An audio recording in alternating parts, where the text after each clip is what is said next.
إخواننا المستضعفين في فلسطين اللهم انصر إخواننا المجاهدين في فلسطين آمين يا رب العالمين. أما بعد يا أيها الذين آمنوا اتقوا الله حق تقاته ولا تموتن إلا وأنتم مسلمون. Alhamdulillah Rabbil Alamin. Kita bersyukur kepada Allah Subhanahu wa Ta'ala, kita dipertemukan lagi di majelis ilmu kita ini. Semoga Allah Subhanahu wa Ta'ala memberkahi majelis ilmu kita ini, dan Allah memberikan keberkahan melalui majelis-majelis ilmu yang kita hadiri. Allah memberikan keberkahan untuk kita semuanya, kemudian keberkahan itu bisa kita bawa ke rumah kita masing-masing, bisa kita hadirkan ke rumah kita masing-masing, karena keberkahan sesuatu yang sangat kita harapkan dari Allah Subhanahu wa Ta'ala. Kalau sesuatu itu berkah, maka pasti hasilnya kebaikan, apapun itu. Jadi berkah itu bukan hanya dikaitkan dengan harta saja, tapi keberkahan itu juga dikaitkan dengan ilmu. Keberkahan itu juga dikaitkan dengan usia. Bisa jadi orang punya usia tidak panjang, tapi karena dia barokah, maka kebaikan yang dia berikan melalui usia yang tidak panjang itu, kebaikannya melampaui usianya. Betapa banyak kita dapati para ulama yang usianya tidak panjang, tidak sampai 50 tahun, tetapi kebaikan yang mereka hadirkan melalui karya-karya mereka hidup sampai hari ini. Contohlah Imam Nawawi misalkan, rahimahullah ta'ala. Beliau ulama yang usianya tidak panjang, tidak sampai 50 tahun, tetapi lihat di masjid-masjid kita, hampir setiap masjid ada karya Imam Nawawi yang dibaca, ada karya Imam Nawawi yang dipelajari.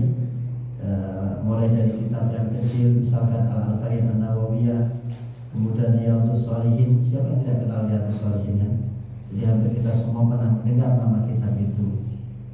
Ulama yang menulis usianya sangat tidak panjang, kalau kita boleh bilang, karena tidak sampai 50 tahun. Tetapi Masya Allah, sampai hari ini karyanya dibaca, karyanya dikaji, kemudian dijadikan bahan untuk kita mendapatkan pencerahan, mendapatkan ilmu. Maka dia disebut dengan ilmu yang barokah, usia yang barokah. Bisa jadi tidak panjang, tetapi kebaikannya melampaui usianya, bahkan melampaui zamannya. Begitu juga dengan keberkahan itu juga bisa kita kaitkan dengan anak-anak kita. Kalau anak-anak kita adalah anak-anak yang diberkahi oleh Allah, sebagaimana Nabiullah Isa alaihissalam, beliau berdoa minta kepada Allah, wa ja'alani mubarakan aina ma kuntu, dan Allah menjadikanku sebagai orang yang diberkahi dimanapun aku berada. Jadi kalau orang itu diberkahi, maka yang dihasilkan adalah kebaikan-kebaikan. Maka kita berharap keberkahan itu kita ambil dari masjid-masjid kita, kita ambil dari majelis-majelis ilmu kita, kemudian keberkahan itu kita bawa pulang ke rumah kita masing-masing.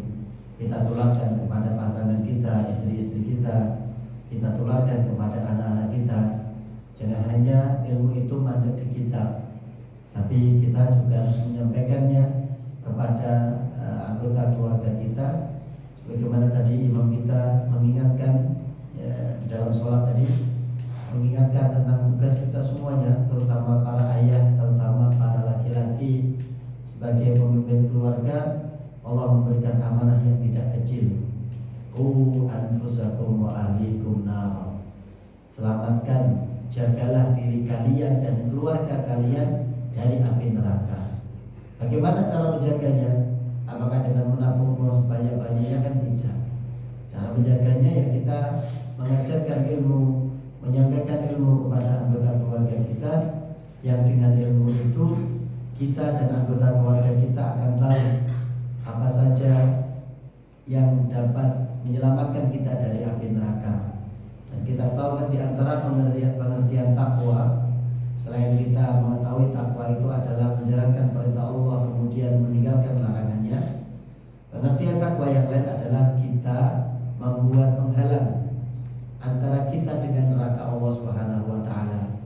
Jadi takwa itu ibaratnya kita membangun tembok, membangun benteng, membangun penghalang agar diri kita, keluarga kita dibentengi, ada penghalangnya dari neraka Allah Subhanahu wa taala. Jangan sampai kalau tidak ada penghalang, khawatir nanti kita akan masuk. Maka takwa itu adalah menjaga diri kita, menjaga keluarga kita, dan membentengi dari api neraka, dari murka Allah Subhanahu wa taala. Dan benteng itu berupa ilmu, bukan yang lain. Tidak mungkin dengan buat benteng untuk membentengi diri dari api neraka dengan harta saja tidak akan cukup. Berapa banyak sih harta yang kita miliki? Berapa banyak sih harta yang kita infakkan, kita sedekahkan? Tapi kalau ilmu, dia akan sangat efektif untuk membentengi kita dan keluarga kita dari api neraka. Makanya tugas yang besar tadi menyelamatkan diri kita masing-masing. Kemudian kalau diri kita sudah bisa selamat, kita baru mengajak keluarga kita untuk bersama-sama selamat dari neraka Allah Subhanahu wa taala. Maka itu adalah tugas yang tidak ringan, dan tugas itu akan bisa kita kerjakan, kita jalankan kalau kita punya ilmu. Maka hadirnya kita di majelis-majelis ilmu seperti ini ya dalam rangka tadi untuk menjalankan tugas kita membawa keluarga, menjauhkan mereka dari api neraka Allah Subhanahu wa taala. Salawat dan salam kita sampaikan kepada baginda Rasulullah Muhammad sallallahu alaihi wasallam, kepada keluarganya, kepada para sahabatnya, dan juga umatnya yang senantiasa mendakwahkan risalah Rasulullah Muhammad sallallahu alaihi wasallam. Dan insyaallah di kesempatan pagi hari ini kita akan melanjutkan kembali pembahasan tentang kehidupan Rasulullah Muhammad sallallahu alaihi wasallam, yaitu terutama di usia beliau ke-35. Jadi saat Rasulullah Muhammad SAW berusia 35 tahun, berarti itu 5 tahun sebelum beliau menjadi Nabi, menjadi Rasul. Jadi kita masih membahas sebelum Nabi menjadi Rasul, apa yang beliau lakukan, dan sejarah mencatat peristiwa yang terjadi di usia beliau 35 tahun itu adalah renovasi Ka'bah. Dan sebagaimana sudah kita sampaikan, Ka'bah itu direnovasi beberapa kali.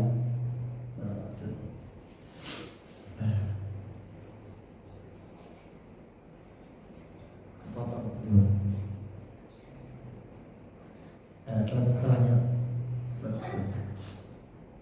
Ya, ini. Apa tadi ya? Jadi sebagaimana kita sudah sampaikan di yang tadi, setidaknya Al-Imam As-Shalabi atau Syekh As-Shalabi rahimahullah ta'ala, beliau menyebutkan Ka'bah itu mengalami renovasi secara besar-besaran, dicatat oleh beliau sebanyak 4 kali. Kalau cuma perbaikan kecil sih banyak. Sekarang kan kalau tidak salah Ka'bah masih ditutup karena sedang ada perbaikan, sehingga di pekan-pekan ini mungkin belum selesai. Ka'bah sedang ditutup untuk sementara waktu, sehingga yang berkunjung, yang umrah di waktu-waktu sekarang tidak bisa menyentuh Ka'bah, tidak bisa sholat di Hijr Ismail atau Hijr. Oleh Imam As-Shalabi, beliau mencatat Ka'bah ini direnovasi setidaknya sebanyak 4 kali. Yang pertama sejak dibangun oleh Nabiullah Ibrahim alaihissalam. Kemudian yang kedua dibangun oleh Quraisy, yang akan kita bahas dan sebagian sudah kita bahas di pertemuan yang sebelumnya bulan lalu.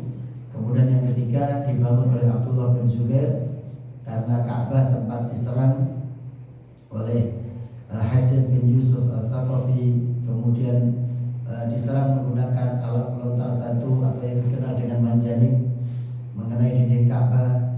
Kemudian Ka'bah juga sempat terbakar. Ada yang menyampaikan ada seorang wanita yang menyalakan wewangian, kemudian apinya ternyata mungkin ketiup angin dan mengenai dinding Ka'bah dan sempat terbakar. Mungkin kain penutupnya terbakar sehingga perlu direnovasi di zaman Abdullah bin Zubair. Kemudian yang keempat adalah di zaman Abdul Malik bin Marwan. Kalau yang keempat ini karena Khalifah Abdul Malik bin Marwan apa istilahnya, bukan dihasut ya, disampaikan kepada beliau bahwa Ka'bah yang dibangun oleh Abdullah bin Zubair yang ketiga itu tidak sama dengan Ka'bah yang ada di zaman Nabi.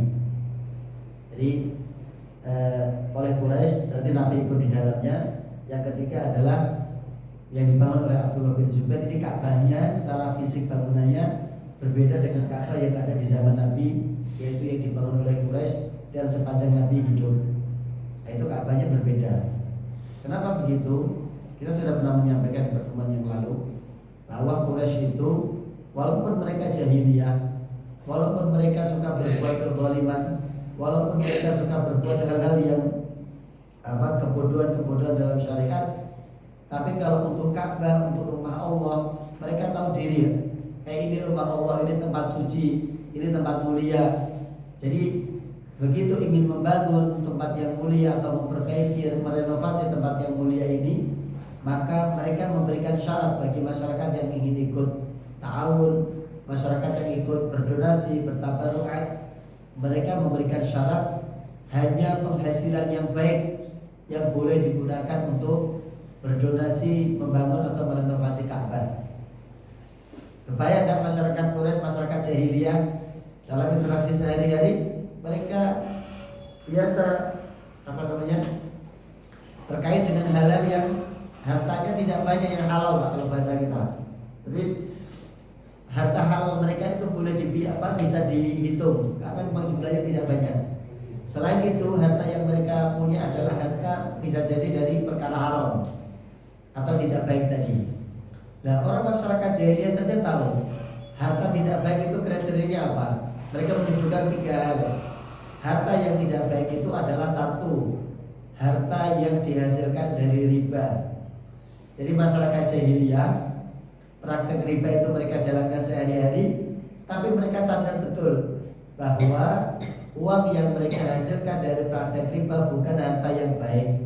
Makanya tidak boleh, kalau itu hasil riba tidak boleh buat donasi Ka'bah, tidak boleh. Yang kedua, harta yang tidak baik itu adalah harta yang didapatkan dari hasil pelacuran. Orang pelacur kemudian dapat bayaran, maka bayarannya tidak boleh digunakan untuk donasi membangun Ka'bah karena dia bukan harta yang baik. Kemudian yang ketiga adalah harta yang didapatkan bukan dengan jalan mendolimi orang lain. Mendolimi orang lain itu misalkan jual beli kemudian menipu. Mendolimi orang lain mungkin dia mencuri, merampok, atau tadi ya menipu. Misalkan dia ada transaksi tapi di dalamnya ada ghish, di dalamnya ada gharar, ada tipu menipu, ada misalkan kalau dia beli barang atau jual barang ada cacatnya kemudian tidak diceritakan, maka hasil penjualan itu ada ghish, ada gharar di dalamnya, ada penipuan di dalamnya, maka hasilnya bukan harta yang baik. Ini yang menjadi pelajaran buat kita. Kalau masyarakat jahiliyah saja yang kesehariannya berkaitan atau berkutit dengan hal-hal yang buruk, mereka tahu betul bahwa harta yang didapatkan dari 3 kriteria tadi adalah harta yang tidak baik, sehingga tidak boleh digunakan untuk membangun rumah Allah. Maka mereka yang bersemangat untuk ikut andil mengambil harta terbaik mereka dikumpulkan, digunakan untuk merenovasi Ka'bah, kurang Pak duitnya. Padahal kalau kita tahu Quraisy itu kan masyarakat pedagang, dan dagangnya bukan level dagang lokal atau pasar kaget, bukan. Levelnya level lintas negara. Jadi Quraisy itu pedagang besar, levelnya internasional. Dari Mekah nanti ke Syam, dari Mekah ke Yaman, dari Mekah ke Habasyah. Jadi mereka bukan pedagang level recehan, bukan. Mainnya udah miliaran kalau hari ini kan. Uang sekali mereka berangkat membawa satu kafilah, nilai total asetnya ya, itu sekitar 50.000 dinar. 50.000 dinar kalikan aja dengan hari ini, 1 dinar berapa. Jadi mereka mainnya bukan levelnya kecil-kecilan tadi sebesar itu, tetapi begitu mereka mencari penghasilan mereka dari harta yang baik tadi, ternyata begitu dikumpulkan patungan, saling berdonasi, dikumpulkan dapat tidak cukup untuk bangun Ka'bah, padahal cuma renovasi, bukan bangun ulang ya masjid kita ini. Jadi renovasi, jadi pembugaran, ternyata tidak cukup. Begitu tidak cukup, terbatas dananya, maka akhirnya ada bagian Ka'bah yang itu harusnya bagian dari Ka'bah tapi tidak bisa dimasukkan ke Ka'bah karena kurang dana tadi. Seperti sudah kita sebutkan di pertemuan yang lalu kan, kita tahu di dekat Ka'bah ada setengah lingkaran yang dikenal dengan hijir.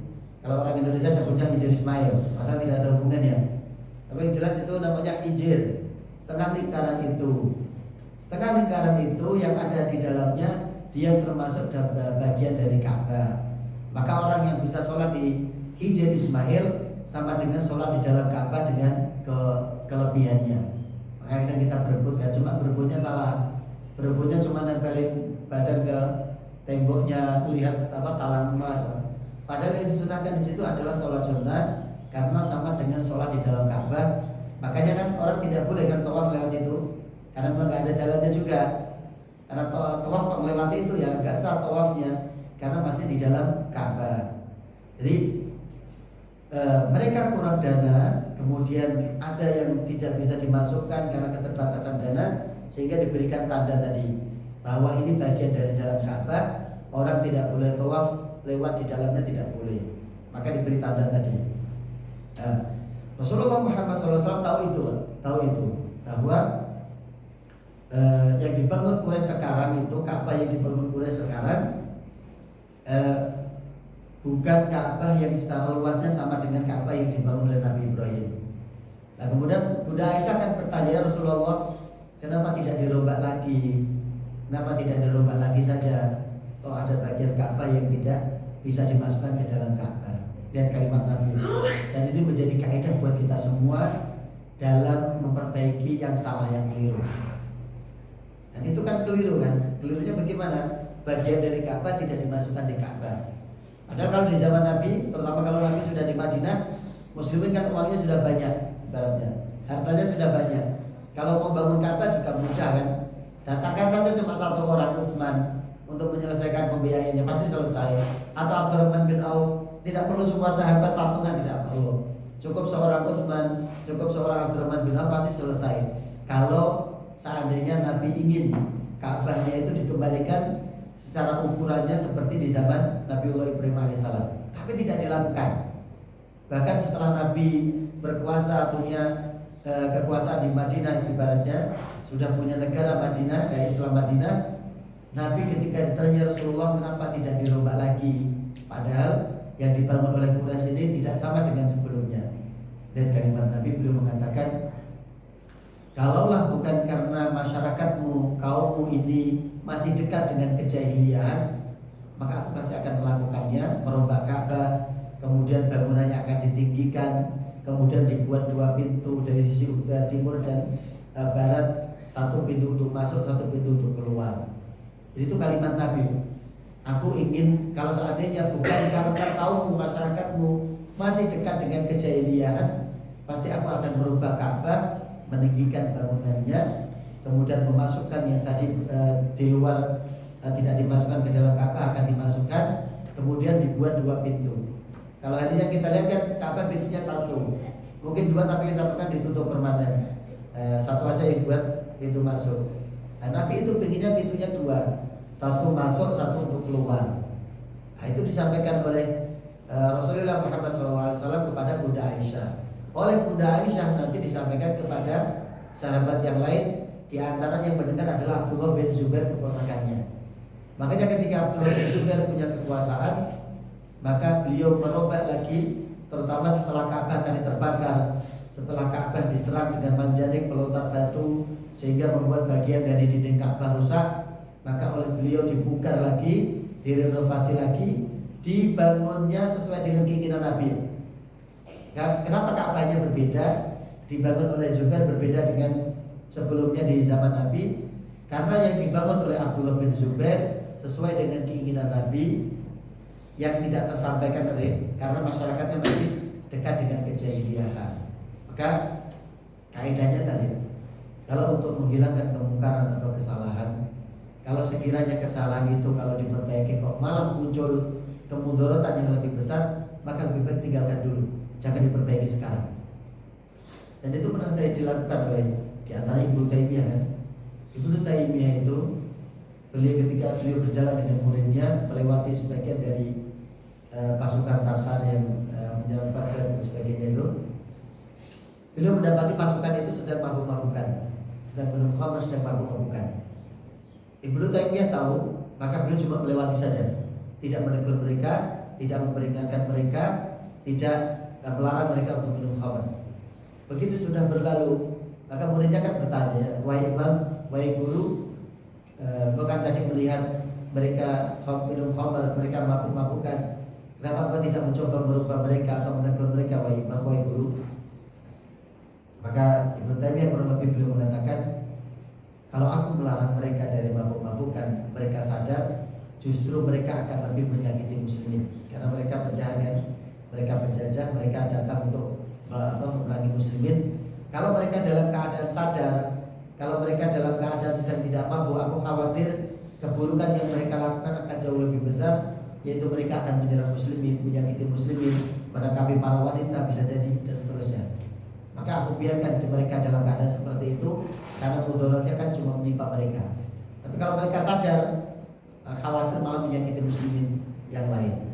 Nah itu kan, lihat, kemungkaran ternyata dibiarkan, karena kalau dia dihilangkan saat itu, bisa jadi akan muncul kemungkaran yang jauh lebih besar, yaitu seperti yang dilakukan tadi, akan menyakiti muslimin, menangkapi para wanitanya dan sebagainya. Maka dibiarkan oleh Ibnu Taimiyah rahimahullah taala. Maka itu kaidah besar. Kita bisa jadi melihat kemungkaran, tapi coba ditimbang. Ini kalau saya larang sekarang, kira-kira efektif atau tidak? Kira-kira yang muncul nanti kebaikan atau tidak? Atau jangan-jangan kalau saya larang, mereka malah memberontak, malah protes, sehingga melakukan kemungkaran yang jauh lebih besar. Nah kalau kita tahu itu, maka lebih baik didiamkan aja dulu. Bukan berarti kita mengingkari, loh kok tidak nahi mungkar? Nahi mungkar juga pakai cara, tidak langsung melulu menyalahkan, tidak langsung melulu kamu salah, kamu melakukan perbuatan haram, kamu jatahnya neraka, tidak begitu. Bahkan mencegah dari kemungkaran sekalipun ada fikih yang perlu diterapkan, ada pertimbangan, ada pemahaman yang harus kita lakukan. Ini kalau saya cegah efektif apa tidak? Artinya kalau saya cegah sekarang, dia berhenti meninggalkan kemungkaran dan tidak melakukan kemungkaran yang lebih besar, atau jangan-jangan malah sebaliknya. Maka itu yang terjadi. Maka sekali lagi, Ka'bah yang dibangun di zaman Abdullah bin Zubair tidak sama dengan Ka'bah di zaman Nabi. Dan itu yang dilihat oleh generasi atau salah satu pejabat di zaman Abdul Malik bin Marwan. Kalimatnya sih betul. Ketika salah satu tadi Hajjaj bin Yusuf menyampaikan kepada Khalifah, wahai Khalifah, Ka'bah yang ada sekarang yang dibangun oleh Abdullah bin Zubair, dan memang mereka ada sentimen ya, antara Bani Umayyah dengan Abdullah bin Zubair, kan ada sentimen politik karena Bani Umayyah mendirikan khalifah, kemudian Abdullah bin Zubair juga mendeklarasikan dirinya sebagai khalifah untuk daerah Hijaz, Mekah, Madinah dan sekitarnya. Jadi ada sentimen politik juga sebenarnya. Kemudian itu dibawa ke khalifah dengan menyampaikan tadi, wahai khalifah, Ka'bah yang ada sekarang yang dibangun oleh Abdullah bin Zubair tidak sama dengan Ka'bah atau berbeda dengan Ka'bah yang ada di zaman Nabi, sehingga perlu diubah. Nah, sayangnya Hajjaj bin Yusuf tidak menyampaikan hadis Nabi tadi kepada Bunda Aisyah, bahwa Ka'bahnya tidak sama dengan Ka'bah di zaman Nabi Ibrahim. Beliau sebenarnya ingin merubah Ka'bahnya, tapi tidak beliau lakukan karena alasan yang sudah disebutkan tadi. Itu. Kemudian berikutnya, silakan slide berikutnya.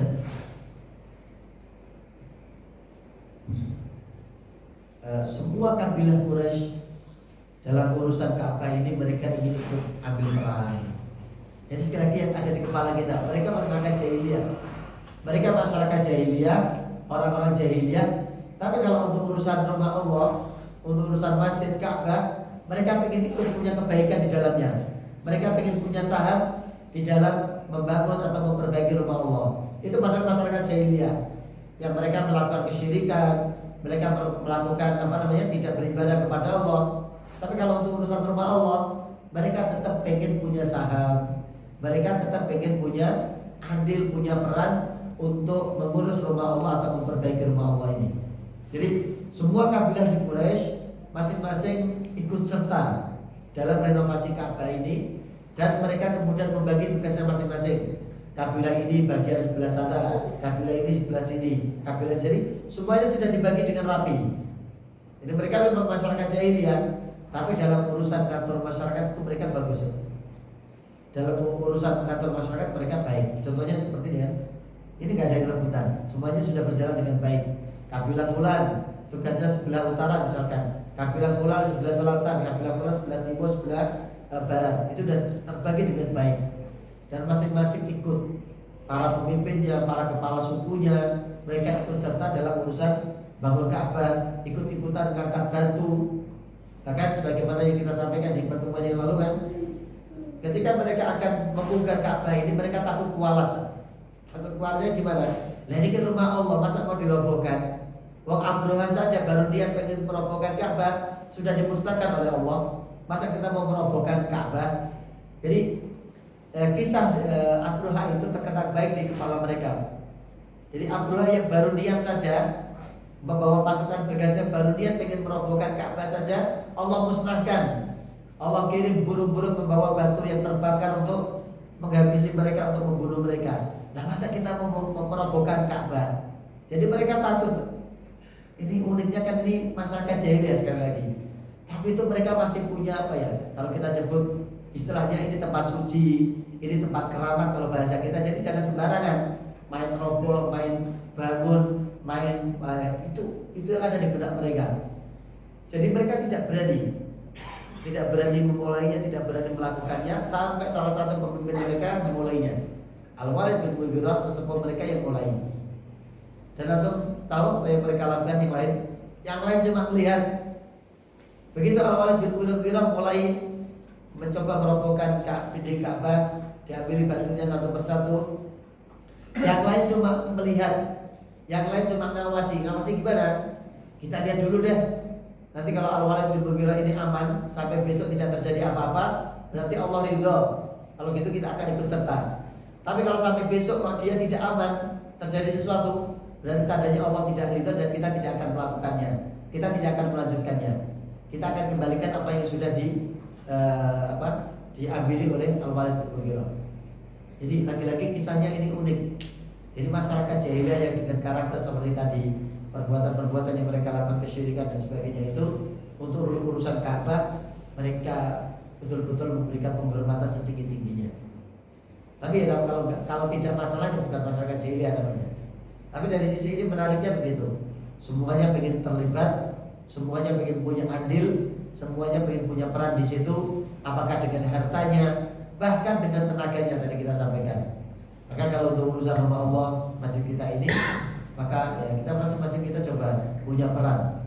Ada yang kelebihan harta, maka gunakan hartanya untuk merawat rumah Allah ini. Ada yang punya tenaga, gunakan tenaganya. Mungkin membersihkannya, mungkin merawatnya. Kalau ada yang kotor disapu, kalau ada yang tidak kotor dibersihkan dan sebagainya, gunakan tenaganya. Kalau yang punya ilmu ya gunakan ilmunya untuk memakmurkan rumah Allah ini, menyampaikan kepada jamaah agar mereka tahu kebaikan-kebaikan yang apa saja yang bisa dilakukan di rumah Allah ini, kebaikannya seperti apa untuk memotivasi mereka.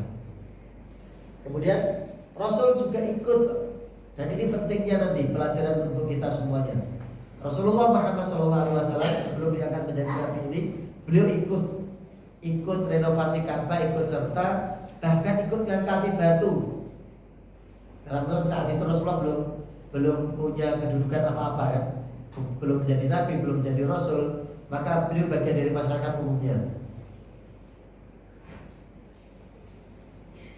Beliau ikut serta bersama dengan paman-pamannya, diantaranya Al-Abbas, ikut dalam renovasi Ka'bah ini. Bahkan beliau ikut ngangkuti batu, ambil batu diangkat, ditaruh kemudian dan seterusnya. Nah di sini terjadi peristiwa sebagai sudah kita sampaikan. Rasulullah kan angkat batunya langsung ke atas pundaknya. Maka oleh Al-Abbas diberikan masukan, wahai Muhammad, kalau kamu melakukannya begitu, pundakmu nanti akan sakit. Maka letakkan sarungmu, letakkan kainmu ke pundak.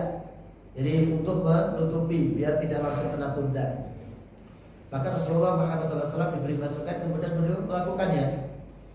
Namanya sarung, namanya kain di bawah kan, kemudian disingkapkan ke atas kan. Berarti nanti ada sebagian dari aurat yang terbuka atau tersingkap. Begitu aurat Nabi tersingkap, maka Nabi langsung ditegur. Tegurannya oleh Allah tidak pakai kata-kata. Langsung tiba-tiba Nabi dibuat jatuh ke belakang dan dibuat pingsan. Bagaimana sudah kita pernah sampaikan kan, di masa muda Nabi, Allah menjaga Nabi itu bahkan dalam urusan auratnya. Allah tidak mengizinkan aurat Nabi terbuka dilihat oleh siapapun. Begitu ada aurat Nabi akan terbuka, maka Allah menegurnya dengan sangat keras. Di antaranya tadi Allah membuat pingsan Nabi. Jadi dibuat jatuh ke belakang, terjungkal, kemudian pingsan. Begitu Nabi bangun sadar, maka yang beliau ucapkan adalah kainku, kainku, kainku. Jadi beliau ingin menutupinya kembali, sebagian dari aurat beliau yang terbuka ingin ditutupi lagi. Itu juga pelajaran yang sudah kita sampaikan lama kan. Jadi hati-hati, kita harus menjaga betul aurat anak-anak kita sejak mereka masih anak-anak. Bahkan nanti seiring usianya tumbuh, penjagaan kita kepada aurat anak-anak kita harus kita tingkatkan. Apalagi anak kita perempuan kan, kita harus lebih baik untuk mengingatkan mereka. Walaupun masih belum balik misalkan, tetap diingatkan. Kak, kalau mau keluar pakai kerudung, Kak, kalau mau keluar pakai hijab. Itu harus kita suarakan terus. Kalau yang laki-laki juga sama. Kalau pakai celana pendek misalkan diingatkan, nah turunkan celananya di bawah lutut. Harus. Kalau kita tidak mengajarinya sejak kecil, nanti buat mereka aurat itu akan jadi hal yang mudah saja mereka buka. Tapi kalau sejak anak-anak sudah kita ingatkan, kita tumbuhkan rasa malu.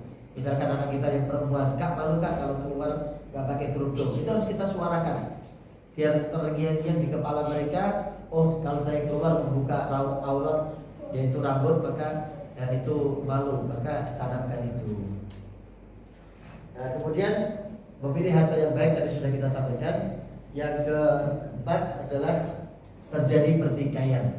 Jadi begitu Ka'bahnya sudah berdiri, sudah beres, tinggal satu kan. Tadi kan Hajar Aswadnya diletakkan dulu, diletakkan, dipindah, kemudian direnovasi. Begitu dibuka sudah berdiri Ka'bahnya, giliran meletakkan Hajar Aswad ke tempatnya. Begitu tiba giliran meletakkan Hajar Aswad ke tempatnya, semuanya berebut. Semuanya yang hadir yang ikut dalam renovasi Ka'bah semuanya berebut. Berebut apa? Ingin mendapatkan kehormatan meletakkan Hajar Aswad ke tempatnya. Dan tidak ada yang mau ngalah. Sampai mereka siap untuk berperang satu dengan yang lain. Jadi mereka itu berselisih, bertikai, rebutan ingin meletakkan Hajar Aswad ke tempatnya itu bertikai sampai 4 atau 5 hari. Karena gak ada yang mau ngalah. Gak ada yang mau ngalah. Jadi bahkan di antara mereka ada yang ngambil wadah, kemudian wadah itu diisi dengan darah. Mereka masing-masing mencelupkan tangannya ke wadah yang berisi darah tersebut. Kemudian itu artinya apa? Mereka akan siap untuk mempertahankan. Tidak boleh ada yang melangkahi mereka. Bahkan kalau harus menumpahkan darah mereka siap. Ajaib kan? Harusnya tadi mereka akur, saling ambil peran untuk membangun Ka'bah di awal. Tapi begitu tiba giliran Hajar Aswad, mereka siap untuk menumpahkan darah. Nah, itu masyarakat jahiliyah begitu. Tadi kelihatan baik-baik saja, tadi kelihatan bagus, giliran ada masalah, kelihatan sepele kecil, mereka bahkan siap menumpahkan darah. Dan itu terjadi 4-5 hari bertikai itu. Tidak ada yang mau kalah. Sampai akhirnya apa? Salah satu tokoh sepuh dari Quraisy ini memberikan masukan. Masalah kita tidak akan selesai. Kalau boleh aku berikan masukan saranku adalah yang boleh meletakkan Hajar Aswad ini ke tempatnya adalah orang yang pertama masuk ke masjid melalui pintu itu. Jadi ada pintu yang ditunjuk oleh sesepuh Quraisy ini. Siapapun yang pertama kali masuk ke masjid melalui pintu itu, dia yang berhak meletakkan Hajar Aswad. Ini istilahnya apa ya? Istilahnya jadi ya kayak tadi ya. Jadi karena masalah di mereka tidak selesai, semuanya berebut, semuanya ingin mempertahankan. Kami yang berhak, kami yang berhak, kami yang berhak, kami yang punya hak. Akhirnya tidak ada yang mau mengalah, bahkan mereka siap untuk kalau harus berperang untuk apa? Menunjukkan siapa yang paling berhak untuk meletakkan Hajar Aswad. Maka akhirnya dibuat solusi ini apa namanya? Ya tadi, pokoknya siapapun yang masuk ke masjid pertama kali melalui pintu itu dia paling berhak untuk meletakkan Hajar Aswad. Jadi solusinya semacam apa ya? Peruntungan aja. Siapapun yang masuk melalui pintu itu maka dia punya hak. Cuma kan Allah punya takdir itu masalahnya. Jadi kalau solusi itu seolah-olah seperti judi ya. Pokoknya siapapun lah nanti yang lewat situ dia yang berhak. Mau laki-laki, mau perempuan, mau anak-anak, mau dewasa kan seolah-olah begitu kan. Itu kan solusi yang sebenarnya juga sangat rapuh, sangat ringkih kan. Bisa jadi kalau yang masuk bukan Nabi, bisa jadi mereka akan membatalkan keputusan itu. Tapi Allah takdirkan. Kok Allah takdirkan orang yang pertama kali masuk ke masjid melalui pintu yang mereka sepakati tadi, yang masuk adalah Rasulullah Muhammad SAW. Rasulullah tidak ikut bertikai. Rasulullah tidak ikut bertikai selama 4 hari atau 5 hari itu. Rasulullah tidak tahu persis ada pertikaian tentang siapa yang berhak melakukan Hajar Aswad. Tahu-tahu Allah kirim, seolah-olah Allah kirim Rasulullah untuk ke masjid melalui pintu yang diinginkan oleh orang-orang Quraisy tadi. Begitu Nabi masuk ke masjid, masuk ke Masjidil Haram itu melalui pintu yang mereka sepakati, dan mereka melihat yang masuk pertama kali adalah Muhammad, maka kemudian semuanya sepakat mengatakan Hada al-Amin, ini adalah Muhammad al-Amin. Radina, kami ridho kalau dia yang memutuskan, kalau dia yang meletakkan Hajar Aswad, kami ridho. Nah, ini kan luar biasa. Jadi perkataan ini kalau kita telusuri luar biasa. Bagaimana bisa Quraisy yang tadi siap menumpahkan darah antara sesama mereka demi memperebutkan siapa yang berhak meletakkan Hajar Aswad, begitu mereka melihat Nabi yang masuk, kemudian semua sepakat mengatakan kalau Muhammad yang meletakkan, Al-Amin yang meletakkan Hajar Aswad, kami semuanya ridho. Artinya apa? Artinya Rasulullah ini sudah punya kedudukan yang tinggi di hati mereka orang-orang Quraisy, tokoh-tokoh Quraisy. Nah, artinya Nabi ini sudah dikenal oleh mereka dengan pengenalan yang baik. Kalau tidak dikenal dengan baik, maka tidak mungkin kan mereka sepakat kan. Kalau orang itu orang yang belum mereka kenal, pasti mereka akan bertanya kan, ini fulan ini siapa kok? Ini fulan ini siapa gitu. Tapi karena Nabi sudah dikenal baik di tengah-tengah mereka, Nabi itu sudah punya kedudukan istimewa, yaitu diberi gelar Al-Amin oleh masyarakatnya, dan mereka dikenal, Nabi dikenal baik kan tentu karena Nabi serabung dengan mereka, karena Nabi berinteraksi dengan mereka. Kalau Nabi nggak pernah kumpul dengan mereka, gimana mereka bisa tahu kan Nabi baik atau tidak, Nabi bisa dipercaya atau tidak? Itu poin berikutnya. Artinya apa? Artinya kita kalau ingin merubah, memperbaiki masyarakat kita, maka kitanya dulu harus memperkenalkan diri kepada mereka. Kemudian kita akan dikenal mereka sebagai orang yang baik, orang yang bisa dipercaya. Ketika kita sudah mendapatkan tempat di hati kita masyarakat, maka ketika kita ingin melakukan perubahan pasti akan banyak diterimanya. Tapi kalau kita nggak pernah kumpul, nggak dikenal oleh tetangga kita, misalkan nggak dikenal oleh masyarakat kita, kalau tiba-tiba datang-datang kita kasih solusi, datang-datang tiba-tiba kita merubah ini, orang akan bertanya kan, siapa lo? Kan biasa gitu. Siapa kamu kan? Kok tiba-tiba datang tidak setuju ini. Nah, itu yang kita maksud. Jadi Nabi itu ikut andil dalam kegiatan dan masyarakatnya, makanya Nabi dikenal. Bahkan Nabi memiliki kedudukan istimewa, yaitu dikenal dengan Al-Amin, orang yang sangat terpercaya. Jadi bentuk kepercayaan masyarakat kepada Nabi. Jadi masyarakat Quraisy itu kalau mereka punya harta yang berharga, mereka menyimpannya bukan di rumah mereka, nyimpannya di mana? Di rumah Nabi. Jadi kalau mereka punya harta yang berharga, emas misalkan, kalau mereka mau aman, salah satu tempat yang paling aman untuk menyimpan harta mereka adalah dititipkan kepada Nabi Muhammad SAW. Ibaratnya kalau hari ini Nabi itu jadi banknya. Cuma kan nggak ada bayarannya, nggak ada jasa titipnya, nggak ada administrasi, nggak ada. Berapa yang mereka titipkan itu akan kembali kepada mereka secara utuh. Nah, jadi itu tempat yang paling aman untuk menyimpan harta masyarakat Quraisy, yaitu mereka akan menitipkannya kepada Rasulullah Muhammad SAW. Makanya ketika Nabi hijrah, Nabi berangkat ke Madinah, yang ditinggal di Mekah salah satunya adalah Ali bin Abi Thalib. Ali tidak boleh hijrah duluan karena tugasnya adalah mengembalikan semua barang titipan Quraisy yang dititipkan kepada Nabi selama 3 hari, suruh kembalikan semua kepada pemiliknya. Jadi Ali tidak boleh hijrah duluan. Ali ditinggal. Selain tugasnya untuk mengelabui orang-orang Quraisy yang ingin membunuh Nabi, tugas yang penting yang kedua adalah Ali ditugaskan untuk mengembalikan semua titipan Quraisy kepada Nabi Muhammad SAW, dan itu sampai 3 hari kan, kembalikan semua titipan itu karena saking banyaknya. Dan ini kan luar biasanya yang dicontohkan oleh Nabi. Nabi loh dikejar-kejar mau dibunuh, Dan kalau di kita mungkin ya, kalau di kita mungkin kita mau disakiti orang, itu hartanya orang ada pada kita, ya udah kita bawa kabur saja. Dan kalau itu pikiran kita kan begitu kan, oh dia jahat sama saya kok, ya sudah hartanya saya ambil saja. Mungkin pikiran kita akan begitu Pak. Tapi buat Nabi tidak, Betul Nabi akan dibunuh, betul Nabi sedang dikejar-kejar, akan dibunuh, tetapi apa yang menjadi kewajiban Nabi ditunaikan dengan baik. Semua titipan-titipan Quraisy yang dititipkan kepada Nabi dikembalikan kepada pemiliknya dengan utuh tanpa ada yang kurang. Tuh. Kemudian tadi ya, begitu Nabi masuk dari pintu yang disebutkan tadi, dan semuanya sepakat, kami ridho kalau Muhammad yang meletakkan Hajar Aswad. Nah, Nabi kan tidak tahu apa-apa, maka Nabi diberitahu apa yang terjadi di dekat Ka'bah, diberitahu bahwa ini Quraisy ini sedang berebut ingin meletakkan Hajar Aswad, tidak ada yang mau mengalah, dan mereka sudah sepakat siapapun yang masuk pintu Ka'bah yang mereka tunjuk, maka dia yang berhak untuk meletakkan Hajar Aswad ke tempatnya. Maka Nabi paham masalahnya, dan Nabi memberikan solusi yang luar biasa. Kan tadi yang mereka rebutkan cuma meletakkan Hajar Aswad ke tempatnya, dan semuanya sudah sepakat siapapun yang masuk pintu itu dia yang berhak, dan ternyata yang berhak adalah Nabi.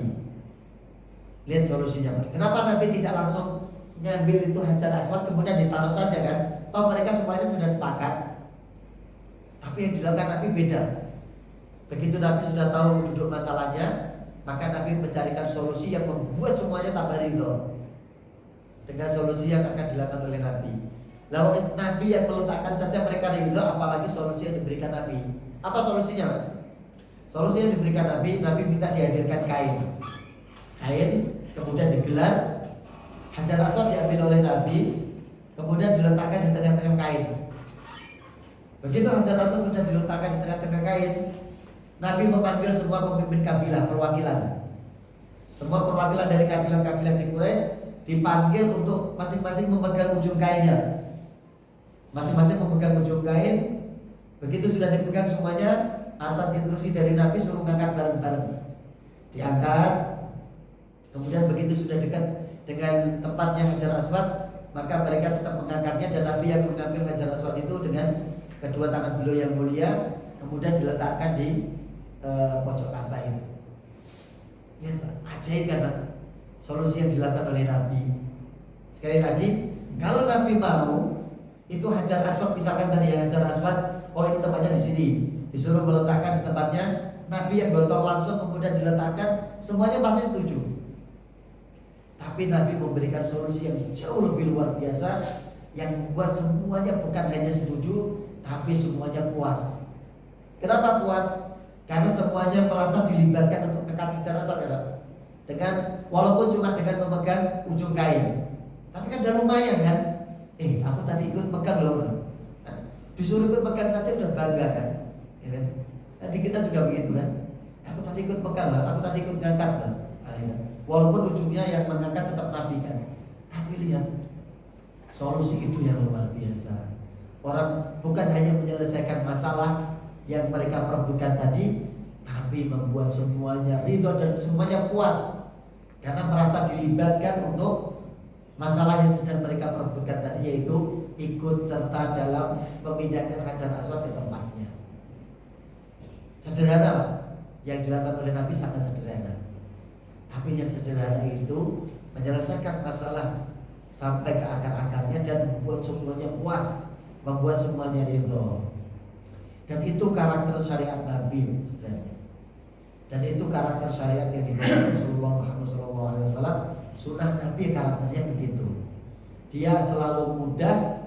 Kalau itu menghadapi masalah, dia langsung menyelesaikan masalah itu sampai ke akarnya, asalkan kita melakukannya persis seperti yang dicontohkan oleh Nabi.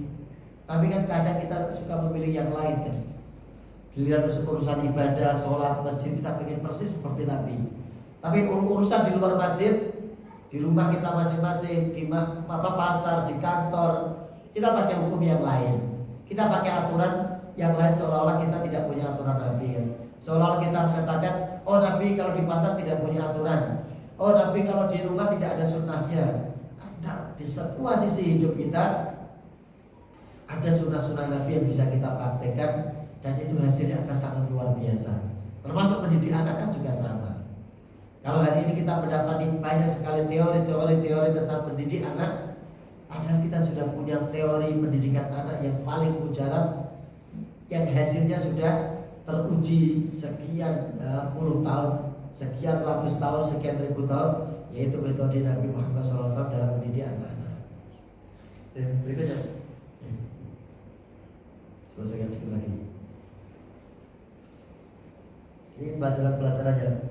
Jadi konstruksi Ka'bah atau ini adalah bagian dari manajemen konflik, bagaimana menyelesaikan masalah dengan cara yang baik, cara langsung menyelesaikan agar masalahnya dicabut sampai akar-akarnya.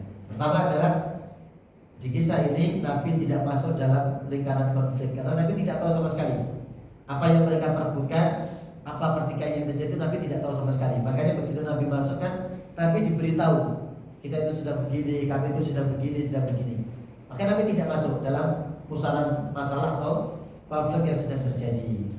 Jadi kalau kita itu ingin menyelesaikan sesuatu, jangan kita terlibat di dalamnya. Kalau kita terpaksa ikut di dalamnya, maka panggil orang lain yang tidak terlibat. Seperti begini kan, kalau ada suami istri yang bertikai, suami istri yang kena masalah, maka tidak mungkin mereka akan menyelesaikan karena dua-duanya sedang mempertahankan sedang ingin memenangkan masalah mereka. Maka solusi yang diberikan Quran apa? Ambil itu hakim dari keluarga si laki-laki atau keluarga si perempuan. Jadi kalau sedang ada konflik masalah, yang menyelesaikan adalah orang yang tidak terlibat dalam konflik tersebut. Kalau dia sekali terlibat atau terindikasi terlibat ke salah satu pihak, pasti dia akan menyelesaikan. Ya, itu poin pertama. Jadi Nabi tidak terlibat dalam konflik. Kemudian yang kedua,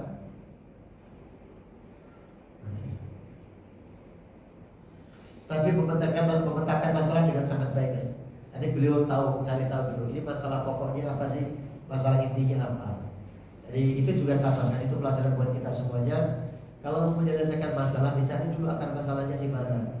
Jangan cuma reaksinya saja yang kita ketahui, kemudian kita hanya obati yang reaksinya saja. Tapi cari akar masalahnya apa. Akar masalahnya apa. Memetakan masalah, kemudian memahami karakter pelaku. Mereka ini para tokoh Quraisy yang terlibat di masalah ini, pertikaian ini, kan mereka para pemimpin yang suka dengan kebanggaan, suka dilibatkan dengan sesuatu yang membanggakan. Maka Nabi tahu kan, oh ini para pemimpin ini karakternya adalah mereka itu suka kalau dirinya dibanggakan, dipuji. Kalau mereka melakukan sesuatu yang istimewa, mereka dilibatkan karena mereka sangat suka sekali kalau mendapatkan kehormatan seperti itu. Maka kan tadi Nabi menyuruh mereka memegangi salah tempat masing-masing bagian dari selendang yang digelar tadi, agar mereka merasa terlibat. Nah, jadi mereka merasa dilibatkan saja itu sudah cukup, walaupun bukan di pokok-pokok solusinya, tapi merasa dilibatkan saja itu sudah senang buat mereka. Jadi tokoh-tokoh atau para pemimpin yang mereka suka dibanggakan atau mereka pengen dibanggakan itu, buat mereka itu asal mereka dilibatkan namanya. Misalkan contohnya, kalau untuk urusan masjid misalkan mereka namanya dicantumkan, mereka namanya disebut-sebut misalkan. Bukan berarti ini pengen teriak, bukan Pak. Tapi memang kadang ada karakter orang itu, kalau dia namanya disebut, namanya dilibatkan, itu amal baiknya tambah terus. Jadi memang karakter pemimpin ada yang begitu. Abu Sufyan misalnya, Abu Sufyan itu karakternya memang pemimpin. Jadi begitu Abu Sufyan baru masuk Islam, setelah Hudaybiyah menjelang Fathu Makkah, ada yang memberitahu, Al-Abbas memberitahu kepada Nabi, ya Rasulullah, Abu Sufyan ini dia orang yang suka fakhar, suka membanggakan diri. Maka lihat cara Nabi Allah. Nabi itu kan mengumumkan, siapa yang masuk ke dalam rumah Abu Sufyan maka dia akan aman. Kan sebelumnya Nabi mengatakan, ketika Nabi akan menaklukkan Ka'bah itu kan Nabi tidak ingin ada pertumpahan darah sama sekali. Maka Nabi kemudian mengumumkan, siapa yang masuk ke dalam masjid maka dia akan aman. Siapa yang masuk ke dalam Ka'bah dia akan aman. Siapa yang masuk ke dalam rumah Abu Sufyan maka dia akan aman. Abu Sufyan namanya disebut sendiri kan. Nah, akhirnya kan yang lain, pemimpin yang lain kan protes. Pemimpin Quraisy yang lain kan protes. Apa bedanya rumah Abu Sufyan dengan rumah kami? Kenapa yang disebut cuma rumah Abu Sufyan? Siapa yang masuk rumah Abu Sufyan mereka akan aman. Jadi mereka protes kan kepada, seolah-olah protes kepada Nabi. Kenapa cuma rumahnya Abu Sufyan? Memang bedanya apa? Rumahnya Abu Sufyan dengan rumah kami. Bisa jadi rumah kami jauh lebih besar daripada rumah Abu Sufyan. Tapi kenapa cuma Abu Sufyan yang disebut nama rumahnya? Akhirnya kan Nabi mengatakan, berikutnya siapa yang masuk ke dalam rumah masing-masing dan menutup pintunya maka semuanya akan aman. Nah kan ini cara Nabi Pak. Satu, Nabi tahu karakter Abu Sufyan itu suka kebanggaan, suka dipuji istilahnya. Maka Nabi memujinya dengan tadi kan, siapa yang masuk rumah Abu Sufyan maka dia akan aman. Tentu Abu Sufyan akan senang kan, tuh lihat rumahku, akan memberikan keamanan kepada kalian. Kan begitu kan Pak, cara Nabi untuk menaklukkan hati pemimpin yang suka membanggakan diri. Jadi itu diambil oleh Nabi. Oh pokoknya, si fulan ini suka dengan kebanggaan. Maka sebut saja namanya, maka siapa tahu dengan disebut namanya dia akan lebih rajin lagi, lebih bersemangat lagi dalam beramal soleh. Seperti yang terjadi dengan Abu Sufyan tadi, dan seperti yang terjadi di sini kan. Mereka itu para pemimpin yang suka dengan kebanggaan, maka sudah libatkan saja mereka, walaupun cuma megangi kainnya saja itu buat mereka sudah membanggakan. Itu akan mereka ceritakan ke kaumnya, akan diceritakan ke keluarganya.